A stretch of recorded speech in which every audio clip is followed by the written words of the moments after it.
Bonjour à tous et bienvenue sur City Light TV pour la suite de la représentation théâtrale du théâtre Adenis, Choche, Nanes et toute l'équipe reçoivent Faust. Vous avez pu, j'espère, regarder la première partie. Voici la seconde partie, le second tableau d'une durée à peu près d'une vingtaine de minutes. Si vous voulez en savoir plus, je vous rappelle www.choche.org. D'ici là, passez une excellente soirée en compagnie du théâtre Adenis. On se retrouve pour l'épisode numéro 3. À bientôt. Chers amis, le vieux docteur Faust a vendu son âme. Et tout ça pour retrouver sa jeunesse. Il est prêt à courir la jeune et belle Marguerite. Nous avons quitté la cave pour faire un tour dans le quartier. Les bruits courent que le pays va entrer en guerre. Pourquoi? Pour qui? Nos héros vont nous l'apprendre.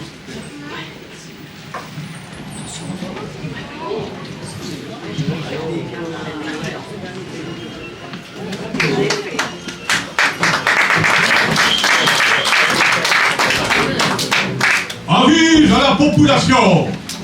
Communiqué du très haut quartier général des forces armées pour défendre Liège. Il est porté à la connaissance de tous les habitants de la ville que notre cité vient d'être victime de lâches agressions. Notre terroir est menacé. Notre environnement désenvironnementé. Déjà la rue Ferronstrée n'est plus. Le quai de la Batte est envahi par les machines de guerre barbares qui creusent des tranchées et des souterrains. Les ponts Saint-Léonard et Atlas sont menacés. Sous prétexte de progrès, l'ennemi entoure nos villes de rails et de fils électriques pour nous barrer le passage. Comme si le marchand ferrailleur en était dépourvu. Aussi a-t-on décidé de prendre des purgatifs, des prérogatives. Ceci afin de faire face à cette situation. Tous les hommes valides de 15 à 90 ans sont priés de rejoindre leur caserne où il sera fourni matériel adéquat et militaire afin d'être adéquatement soldats. À bon entendeur, salut! Aïe aïe aïe! Il faut que tu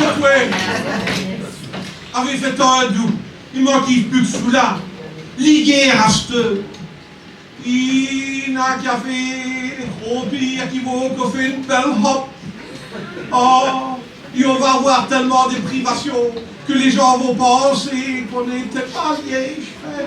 Oh, et que tout était produit, c'est... Oh. Nanas, rassurez-vous, Joe.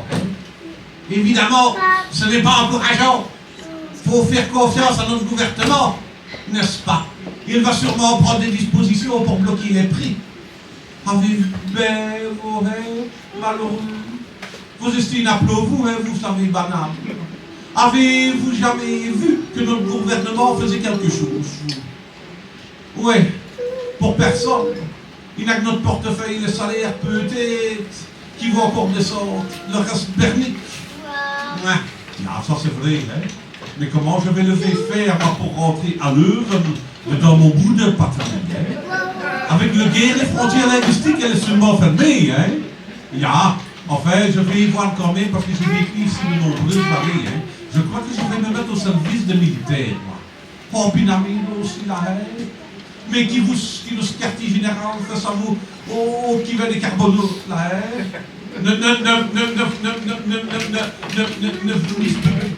pas l'entour, n'est-ce pas? TI, fait vous. Ils vont finir de José, l'armistice serait signé. Allez, et vous, ça se tout, je à fait, mais qui dérame tout. Nous qui, en plus, voilà le sergent Valentin qui arrive tout habillé en soldat. Allez, je n'ai pas le temps. Allez-vous.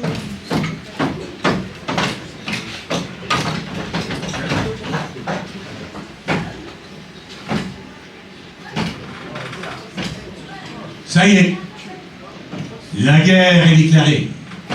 Les rues sont désertes, les terrasses de café abandonnées. C'est bien vite ma veille. Dans un quart d'heure, je serai en route pour le théâtre des hostilités. Si j'avais pu prévoir ce cataclysme, je me serais fait porter malade. Seulement voilà, je suis en bonne santé. Le Toubib ne m'aurait pas exempté, surtout les champs de bataille. Il va falloir que ça saute pour bouter hors nos ennemis de nos frontières. Je vais te les foutre dedans, moi, ces agresseurs de la patrie. Tiens, justement, voilà ma sœur. Apprenons-lui la nouvelle avec ménagement. Oh, c'est toi, Valentin. À cette heure-ci, le déjeuner n'est pas après. Mais je n'ai pas faim, Marguerite. Et puis, je viens de manger à la caserne. Mais toi, où vas-tu si tôt ce matin? Eh bien, je vais chercher de la levure, de la farine de sarrasin, du péquet et des raisins. Il m'a pris l'idée de faire des bouquettes. À propos de bouquettes, Marguerite, j'ai une mauvaise nouvelle à t'annoncer. Marguerite, dans un instant, je pars à la guerre. Ah, eh bien, tant pis, tu n'auras pas de bouquettes. Comment? Parce que je t'apprends une chose abominable, cruelle, angoissante. Moi, tu trouves juste à répondre. Eh bien, tant pis. Je ne voulais quand même pas que je dise, eh bien, tant mieux. Non, bien sûr, mais je pensais, j'espérais que tu allais te trouver mal, éclater en sanglots, pousser des vociférations, que tu t'arrachasses les cheveux de désespoir. Et tu acceptes cette nouvelle avec un calme qui me déconcerte. Oh, Valentin, rassure-toi, je suis énormément peineux. Ça se voit. Tu es déçu. Tu t'attendais à ce que je pétasse de ma clotte. Mais je prierai pour toi l'église Saint-Denis. Et tu verras, tu reviendras tout entier, avec une belle médaille sur ton surplus. Eh bien, merci, ma sœur. Pourtant, autre chose me trouve. Toi, si jeune, si sage, rester seul n'est pas de bon augure. Je demanderai à ton cousin Siebel, qui est barman au Moustache Club dans le Carré, de veiller sur ta structure. Ce n'est pas de notre faute, Valentin, si nos parents sont morts. Nous n'avons rien fait pour ça. Mais Siebel, il ne part pas à la guerre. Non, il ne sera pas mobilisé, car on ne sait toujours pas si on doit l'engager comme cantinière ou comme grenadier. Maintenant, ma soeur, embrassons. Quittons mon frère.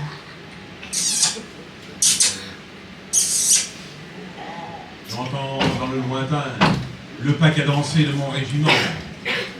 Au revoir, Valentin, mon grand frère. Surtout, ne pleure pas, ma sœur Etchérie. Je saurai contenir mes larmes. Valeureux liégeois, fidèle à ma voix, cours à la victoire.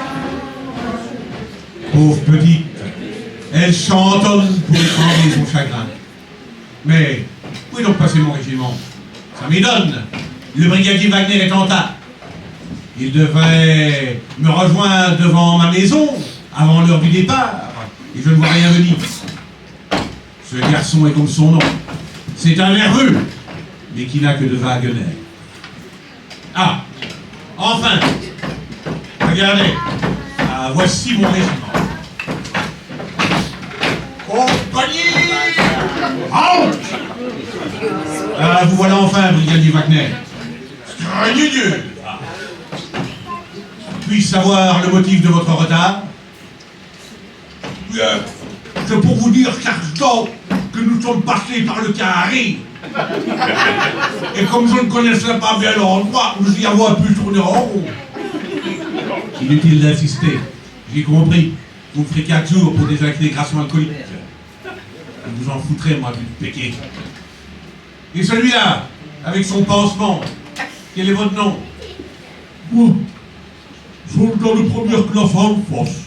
Alphos? Alphos comment? Sceptique, sergent. Je suis cuisinier, sergent. Je me suis cogné la tête au plafond. Vous ferez 4 jours. Motif, en marchant sur ses pieds, n'a pas vu le plafond surbaissé. Donc, à la vue basse. Brigadier, vous ferez transférer ce type au déminage. Et vous là, le milieu sans civil. Ah, moi, je suis Jeffrey Van Gopperdecker, de Leuven, le marchand de la cravate sur le bas de Nietzsche.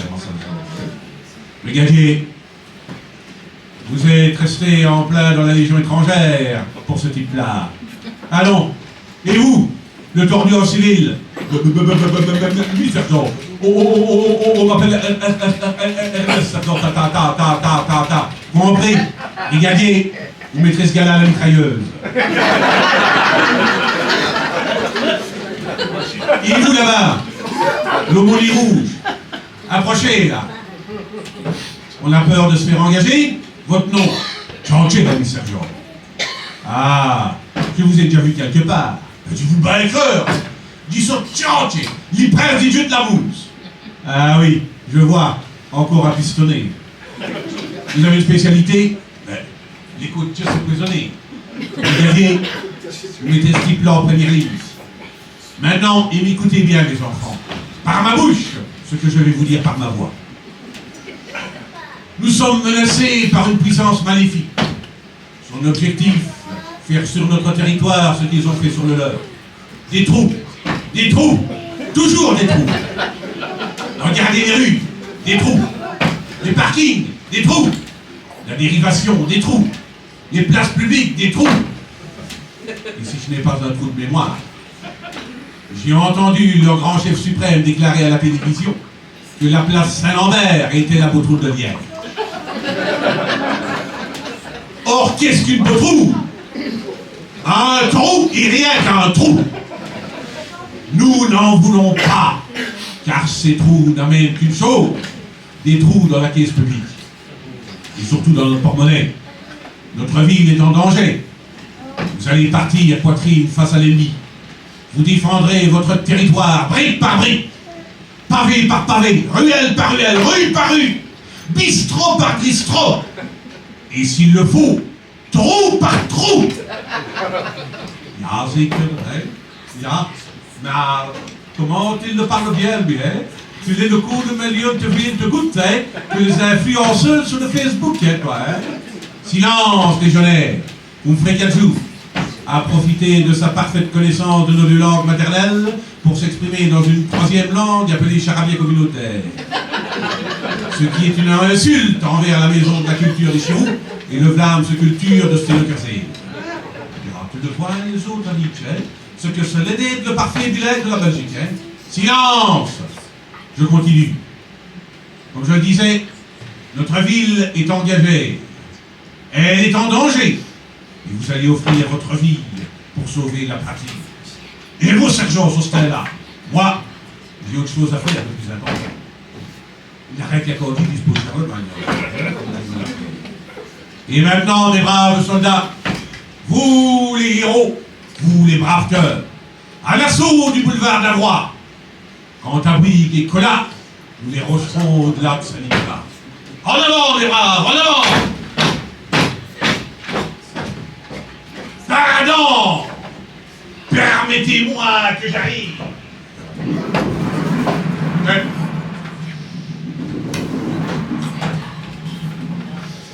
Espèce de zigomard. Il reste, ça fera des courants d'air. Espèce de zigomard. De quoi viens-tu interrompre notre débat? Nous sommes entre soldats. Nous ne nous mélangerons pas à l'élément civil. Non. Semblable. La rue est à tout le monde que super beau. Je venais justement amicalement vous régaler d'une complainte. Une complainte pour bonheur. Ah, c'est différent dans ce cas. Camarades, nous t'écoutons. Prenez-en de la graine. On dit que tout le monde adore le veau d'or, un trésor, que chacun à la ronde s'aplatit devant l'or, puis encore, que le roi Satan, y trouve son profit grâce à l'argent, que les gens sont maudits grâce à l'argent, car le veau d'or est toujours debout.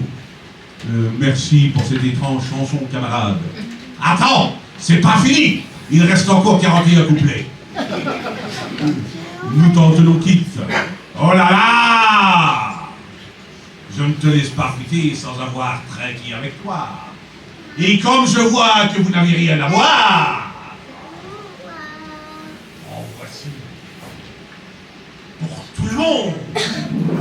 Utelius, Apparetus, Fabulus. C'est diabolique. C'est de la sorcellerie, serpent. Tiens, Valentin, déguste le premier et buvons à la santé de Marguerite. Quoi? Tu connais ma sœur? Tu oses prononcer son nom, coquin? Tu es trop nerveux, Valentin. Tu mourras pour avoir pris trop de fer. Et c'est aussi vrai ce que je dis, que Wagner, ici présent, sera pétardé à la guerre. Voyons, quel est cet oiseau de mauvais augure? C'est le diable en personne qui vient nous tourmenter. Le tonnerre tonne, le vent va souffler. C'est Satan lui-même qui fait tout ceci. Jetons l'anathème et fuyons d'ici. Voyez-moi ces foussards. Ouais, ils m'ont pris pour le patron de l'enfer, moi qui n'en suis qu'un contremaître. En fait, la place est libre. Viens là, docteur. Nous allons retrouver la belle de ton cœur. Dépêche-toi, Méphisto. Depuis que j'ai retrouvé mes 20 ans, je suis perdu d'amour pour le bel oiseau. Et mon cœur tombe en morceaux. Fausse. Un peu de patience. T'as l'amour, mais moi j'ai la science. Mon nez sans le danger. Voilà le cousin. Oui, le cousin de la poulette. Allons, va te cacher.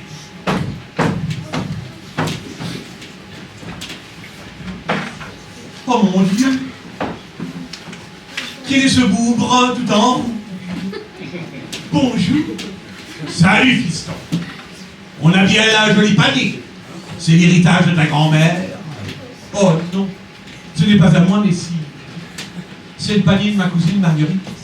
Elle est entrée à l'église de Saint-Denis pour prier son frère Valentin, qui est parti guerroyer à la guerre. Alors, pour lui faire plaisir, je rapporte son panier. Et où est-ce qu'elle perche, ta cousine? Ben, au bout de la porte des Ursulines, au fond du jardin. Merci du renseignement, si belle. Va retrouver ta cousine Marguerite. Oh, vous connaissez mon nom. Oh, vous êtes drôlement sympa, vous le bazarnez. Oh, mais dites-moi certainement, monsieur, vous ne devez pas être du quartier. Pour tout dire, je trouve que vous avez un charme infernal. Allez, rouille-toi, vilain moineau. Si elle est belle, tu vas être en retard. Oui, je m'en vais. N'empêche qu'il est drôlement sympa, ce gars. Oh, oui. Celui-là, je ne sais pas s'il est à voile ou à vapeur. Faudra que je le surveille. La petite est en train de faire ses dévotions. Et ce grenet de Faust. Ah! Tu fais bien de te ramener avant qu'elle ne sorte de l'église. Regarde, docteur Faust. Le danger est écarté. Tant mieux. Et ma tourterelle, où est-elle? Elle habite au fond de la rue des Ursulines. Mais la voilà, ta Marguerite. Regarde, c'est elle qui mange un sachet de frites. Maintenant, c'est à ton tour de lui tourner la tête à ton idole. Je te l'avais promis, et le diable tient toujours parole. Je te laisse seul. Mais rassure-toi, il n'y a aucun risque. Je ne vais pas loin, je suis dans les coulisses. Ah, vraiment, Méphisto est sans pitié. Ai-je bien fait de signer ce pacte avec lui? Oh, mais au loin, voilà ma Marguerite de Jardin. Oh, charmante des charmants. C'est un ange inodore. Je vais lui causer pour faire connaissance avec ce petit renom rempli. Je veux trouver des motriers sur le volet pour ne pas avoir l'air d'un billet navet. Je saurai la flatter sur sa fraîche bobine, brillante et douce autant qu'un maître de l'esprit. Je lui dirai des mots plus sucrés que le miel pour faire évaporer ses soucis vers le ciel. Je la fascinerai de mes brûlants fleurs. Et puis, lorsque j'aurai congestionné son âme, trépané sa raison, anesthésié son cœur, je lui demanderai de faire le bonheur.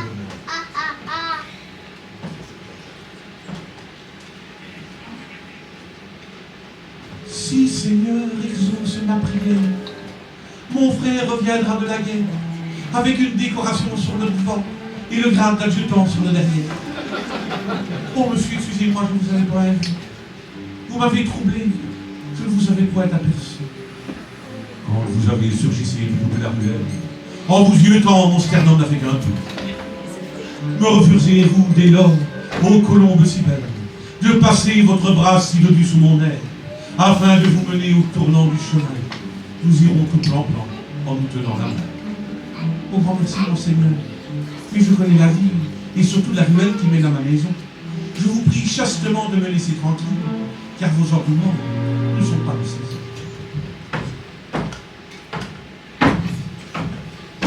Eh bien, pour une tuile, c'est une tuile, et sur mesure encore. Oh, Marguerite, reviens, Marguerite. Marguerite d'or, aux pétales si blancs. Tu viens de charcuter mon cœur en plusieurs tranches. Tu n'as donc pas senti ma vie. Oh mon feu, que mes sentiments font le chagrin. Et depuis que j'ai vu le feu de ta prunelle, tes cheveux blondatés à la mode nouvelle, tes panards si petits, tes coups, tes mains, ton nez avec deux plis, ton front à l'estomac.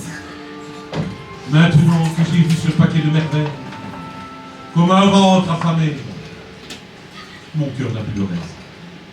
Et si je ne dois plus te revoir au monde, je me suiciderai ce soir, donc au pied clos.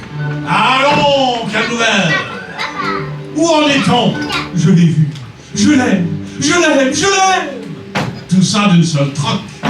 Tu l'aimes, tu l'aimes, tu l'aimes. Je la veux. C'est un ange, je te dis. Un ange qui a de la poitrine. Je sens qu'auprès d'elle, je mènerai une vie vénérable dans tous les dessins. Et tu lui as dit des galanteries. Oh, mon pauvre ami. Dès le début du commencement, elle m'a envoyé bouler. Encore plus loin qu'Orion. Mais tu me l'as promise. Tu vas me la donner. Ou je trempe dans le chou les pieds empoignés. Je suis garanti contre la casse. Mais pourquoi nous dire des gros mots? Je t'ai promis le cœur de Marc. Tu l'auras. Tu n'as juste pas le tout. À Guigui, il fallait lui parler d'amour. Et plus qu'encore. Son petit cousin si ébène est bien plus malin. Il lui a donné rendez-vous dans son petit jardin. Comment? Marguerite a un cousin? Et tu te permets de mettre les pieds dans son jardin? Non, Dara! Je me sens tout gonflé de jalousie. Oh, Méphisto, dépêchons-nous de nous y hâter. Et de son cousin si belle, je vais faire de la patrie. Ah, toute mère! Voilà une nouvelle agréable. Moi qui te prenais pour un piétard. En voulant jeter son cousin et les quatre fers en l'air, tu viens de me montrer que tu avais du caractère. Maintenant, docteur Faux, c'est moi qui agirai à ta place. Et bien vite, tu auras ta Marguerite dans tes bras. Allez bien vite, ramasse tes trucs qui traînent. Nous irons à son jardin, sur le temps de changer la scène.